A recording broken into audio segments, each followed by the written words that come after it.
Assalamualaikum warahmatullahi wabarakatuh. Kami dari kelompok 4 akan mempresentasikan Organizational Development for Economic, Ecological, and Social Outcomes. Next.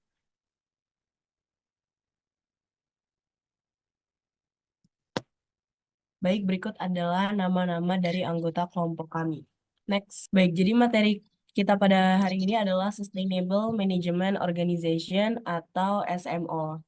Nah, jadi SMO itu adalah desain intervensi yang dirancang untuk mencapai efektivitas berkelanjutan. Nah, ada dua implikasi penting dari definisi tersebut. Yang pertama adalah organisasi harus menciptakan hasil yang berkelanjutan. Jadi maksudnya di sini adalah SMO itu mencapai tujuan triple bottom line atau hasil ekonomi, hasil sosial, dan juga hasil ekologis. Nah, di mana ketiga tersebut adalah inti dari SMO. Jadi, organisasi atau perusahaan itu dalam menjalankan bisnisnya itu diharapkan memiliki keseimbangan dari hasil ekonominya, hasil sosial maupun ekologisnya. Jadi, meskipun kadang perusahaan itu pastinya menginginkan keuntungan yang sebesar-besarnya, tapi harus tetap memperhatikan dampaknya bagi masyarakat dan juga lingkungan efektivitas dari waktu ke waktu. Jadi di sini SMO itu harus mampu mengikuti perkembangan zaman. Nah, jadi SMO ini harus memiliki inovasi dan implementasi baru agar perusahaannya itu dapat bertahan dari waktu ke waktu. Next, selanjutnya adalah pedoman perancangan. Nah, di sini yang pertama adalah strategi yang mendukung efektivitas berkelanjutan. Jadi, tujuan strategis terdiri dari alokasi sumber daya yang mencerminkan pilihan, di antaranya yang pertama adalah luasnya atau keluasan. Contohnya itu adalah perusahaan Starbucks, di mana seperti yang kita tahu Starbucks itu sudah mendunia sekali. Starbucks punya cabang di mana-mana, termasuk di Indonesia sendiri. Nah, semakin luasnya operasi Starbucks ini membuat Starbucks itu kesulitan untuk mengukur dampak sosial dan juga dampak ekologisnya. Meskipun hal ini rumit, namun Starbucks itu harus memastikan bahwa mereka tetap bertanggung jawab atas hasil sosial dan juga ekologis, seperti itu. Lalu selanjutnya adalah agresivitas. Nah, contoh dari agresivitas sendiri ini adalah perusahaan Tartanyaj, di mana perusahaan ini adalah perusahaan yang membuat perahu layar yang berkualitas tinggi, di mana pada tahun 2000 mereka tuh mendapatkan permintaan yang cukup banyak dibandingkan sebelumnya. Namun mereka harus menyelesaikan permintaan tersebut dalam waktu yang tidak banyak. Nah, sebenarnya mereka bisa mengambil tawaran tersebut, namun mereka memutuskan untuk tidak mengambil kesempatan yang ada, ya karena satu dan lain halnya. Nah, di mana ternyata keputusan yang mereka ambil itu adalah keputusan yang sangat tepat. Karena pada krisis ekonomi pada tahun 2008, kalau tidak salah, itu mereka tidak perlu melakukan pemangkasan besar-besaran seperti pesaing mereka. Nah, dan mereka tuh dapat mempertahankan reputasi sebagai pembuat perahu layar yang berkualitas tinggi. Jadi pada intinya perusahaan itu tidak harus selalu mengambil kesempatan pasar yang ada seperti itu. Lalu selanjutnya adalah diferensiasi. Nah, contoh dari diferensiasi ini adalah perusahaan Microsoft, di mana dalam pembuatan Windows 7 itu mereka memberikan banyak perubahan penting dibandingkan dengan sistem operasi sebelumnya, yang membuat mereka itu menarik secara ekonomis bagi pelanggan. Nah, namun Microsoft juga memperhatikan kepedulian lingkungan dengan memasukkan fitur hemat energi. Nah, dengan menciptakan Windows 7 ini, mereka itu memberikan keuntungan secara ekonomis dan juga secara ekologis. Next, oke, selanjutnya adalah tujuan yang mendukung efektivitas berkelanjutan. Yang pertama adalah menciptakan hasil ekonomi yang positif. Contohnya itu adalah perusahaan Lane Technologies, di mana mereka ini pembuat Invisalign seperti kawat gigi. Nah, mereka ini menghadapi tantangan dalam menegaskan posisinya di pasar ortodontik.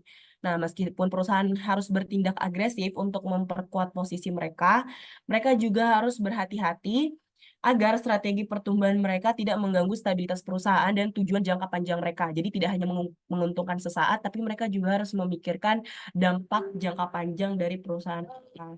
Ini kasusnya sama seperti Tartanyaj sebelumnya. Lalu selanjutnya adalah menciptakan hasil ekologis yang positif. Nah, contohnya sendiri adalah perusahaan Tesla, di mana seperti yang kita tahu perusahaan Tesla ini menciptakan mobil listrik dan energi terbarukan. Di mana mereka tuh dengan menciptakan mobil listrik itu memberikan hasil ekologis yang positif bagi sekitar. Lalu selanjutnya adalah menciptakan hasil sosial yang positif.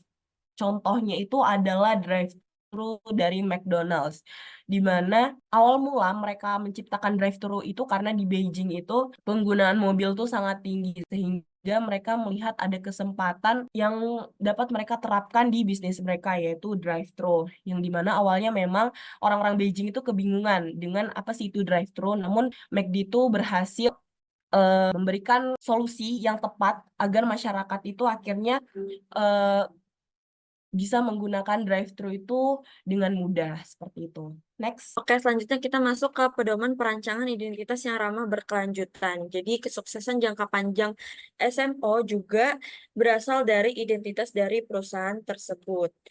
Nah, karena identitas perusahaan ini merupakan atribut suatu organisasi yang membedakan antar organisasi tersebut dengan organisasi yang lain. Nah, ini terdapat gambar komponen identitas organisasi, dapat kita lihat. Jadi, identitas dari suatu organisasi atau perusahaan itu akan menciptakan sebuah budaya organisasi. Jadi, misal kita ambil contoh perusahaan Google. Perusahaan Google ini kan memiliki identitas di masyarakat bahwa perusahaan ini tuh perusahaan yang kasual dan juga bebas gitu. Sehingga terciptalah budaya organisasi di mana karyawan Google itu dapat bekerja dengan kasual dan juga bebas sesuai dengan efektivitasnya masing-masing. Nah, selanjutnya identitas ini juga akan membuat reputasi dan image kepada masyarakat. Jadi kita ambil contoh perusahaan Apple. Dalam perusahaan Apple itu misalnya dia mengutarakan bahwa dia memiliki produk dengan kualitas terbaik gitu. Lalu masyarakat ini nantinya akan menerima identitas yang diutarakan oleh perusahaan Apple tersebut. Tetapi ini juga akan ada eh, umpan balik kepada identitas perusahaan. Semisal perusahaan Apple telah mengutarakan bahwa ia telah memiliki kualitas produk yang terbaik. Tetapi ketika ternyata kenyataannya tidak sesuai, maka itu akan menjadi reputasi yang buruk bagi identitas perusahaan Apple. Nah, sebaliknya ketika pernyataan tersebut sesuai dan masyarakat mengiyakan bahwa perusahaan Apple memiliki kualitas produk yang terbaik, maka itu akan menjadi umpan balik di mana reputasinya akan menjadi baik. Jadi perusahaan Apple ini akan memiliki reputasi baik di lingkungan masyarakat. Selanjutnya kita masuk ke pedoman perancangan desain organisasi agile yang mendukung efektivitas berkelanjutan. Jadi, strategi ramah lingkungan dan tujuan triple bottom line dari SMO ini dapat terwujud dari sistem kerjanya pada poin pertama. Nah, untuk mencapai kinerja ekonomi saat ini dan jangka panjang, perusahaan itu harus merancang dua sistem kerja atau dua jenis pekerjaan, yaitu inti dan eksploitatif dan juga kreatif dan eksplorasi. Nah, selanjutnya pada poin kedua, memiliki struktur yang fokus ke eksternal. Jadi, dalam mencapai strategi ramah lingkungan atau SMO ini, kita juga perusahaan juga dapat menerapkan struktur yang berfokus kepada eksternal. Karena ketika fokus ke eksternal, hal ini akan memungkinkan karyawan itu membawa informasi dari eksternal atau dari luar ke dalam organisasi sebagai masukan. Selanjutnya, pada proses manajemen, SMO ini menggunakan pengambilan keputusan dan alokasi sumber daya yang fleksibel dan memanfaatkan informasi yang dikumpulkan. Pada poin selanjutnya lagi, sistem sumber daya manusia. Pada aspek ini, SMO itu memikirkan cara agar orang tertarik agar orang tertarik untuk dipertahankan, dikembangkan, dimotivasi, dan juga dipimpin. Oke, next. Oke, kita masuk ke tahapan aplikasi. Yang pertama itu mengidentifikasi dan mendefinisikan ulang identitas organisasi. Hal ini bertujuan untuk mendefinisikan ulang atau mengubah identitas organisasi agar lebih mendukung efektivitas dan ketangkasan yang berkelanjutan. Contohnya itu bisa dengan memperbarui nilai-nilai visi misinya dan mengembangkan program dan inisiatif baru yang selaras dengan tujuan yang ingin dicapai. Yang kedua ada penggunaan kembali Dewan Direksi. Hal ini merujuk pada praktik merekrut kembali anggota Dewan Direksi yang telah menyelesaikan masa jabatannya. Alasan penggunaan kembali Dewan Direksi ini salah satunya ada pengalaman dan pengetahuan. Jadi anggota Dewan Direksi ini yang telah menyelesaikan masa jabatannya itu membawa pengalaman dan pengetahuan berharga yang dapat bermanfaat bagi organisasi. Mereka itu telah memahami seluk-beluk organisasi, tantangan yang dihadapi, dan peluang yang ada. Dan yang kedua itu keseimbangan dan keanekaragaman. Jadi hal ini tuh penting juga untuk memastikan bahwa berbagai perspektif dan sudut pandang terwakili dalam dewan, yang dapat menghasilkan pengambilan keputusan yang lebih baik. Ketiga itu membangun kemampuan menjadi SMO atau Social Movement Organization. Hal ini merujuk pada proses meningkatkan kapasitas organisasi secara efektif dan mendorong perubahan sosial. Nah, hal ini tuh melibatkan berbagai aspek seperti pengembangan visi dan misi yang jelas dan penguatan kepemimpinan dan manajemen. Jadi SMO ini membutuhkan pemimpin dan staf yang kompeten dan berpengalaman yang dapat memimpin organisasi menuju pencapaian tujuannya. Yang keempat, mengurutkan kembali dengan menggunakan kembali dewan dan membangun kemampuan untuk membangun identitas yang ramah keberlanjutan. Jadi perubahan yang luas dan kompleks. Hal ini harus memperhitungkan kompleksitas untuk menggerakkan identitas organisasi secara positif.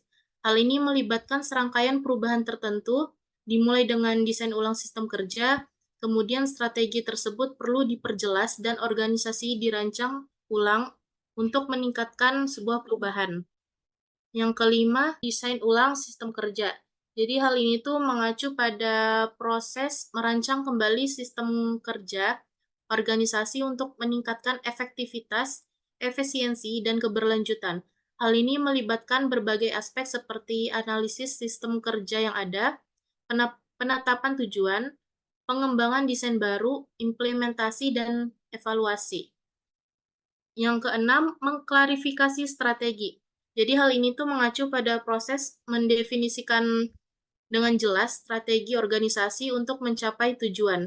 Dalam hal ini kita bisa melakukan analisis lingkungan eksternal dan internalnya, dan mengembangkan tujuan dari organisasi tersebut, membuat rencana yang strategis, serta mengkomunikasikan strategi ini dengan pemangku kepentingan yang ada. Jadi contohnya itu kayak karyawan, pelanggan, investor, dan mitra. Yang ketujuh, membangun desain agile. Jadi desain agile itu adalah desain organisasi yang tangkas dan adaptif terhadap perubahan. Desain ini memungkinkan sebuah organisasi untuk berfokus pada tujuan eksternal, berkolaborasi dengan mudah, mengalokasikan sumber daya secara fleksibel, dan membuat keputusan secara transparan. Dalam membangun desain agile ini melibatkan beberapa langkah, termasuk membangun tim yang beragam dan inklusif dengan berbagai keterampilan dan pengalaman. Yang kedua, menciptakan budaya kolaborasi dan saling percaya. Yang ketiga, mengembangkan struktur organisasi yang datar dan fleksibel. Yang keempat, menerapkan sistem pengambilan keputusan yang transparan. Dan yang terakhir, membangun sistem manajemen talenta yang mendorong fleksibilitas dan hasil yang berkelanjutan. Next. Oke, selanjutnya perubahan sosial global adalah perubahan yang terjadi di seluruh dunia yang mempengaruhi masyarakat di banyak negara. Ini biasanya berupa isu-isu seperti perubahan iklim, kesenjangan ekonomi, atau hak asasi manusia. Organisasi pengembangan ODI adalah organisasi yang berfokus pada perubahan sosial global. Mereka biasanya adalah organisasi nirlaba atau non-pemerintah yang dibentuk oleh tingkat akar rumput. Tujuan mereka adalah untuk membantu komunitas dan masyarakat mengatasi masalah seperti pengangguran, hubungan ras, pembangunan berkelanjutan, tunawisma, kelaparan, penyakit, kualitas dan konservasi air, dan ketidakstabilan politik. Contoh dari organisasi adalah World Conservation Union (IUCN). Selanjutnya Organisasi Perubahan Sosial Global (GSKO). Organisasi Perubahan Sosial Global (GSKO) adalah bagian dari gerakan inovasi sosial yang bertujuan untuk mendorong munculnya peradaban global. GSKO biasanya adalah organisasi nirlaba atau non-pemerintah yang berfokus pada isu-isu sosial, lingkungan, dan ekonomi.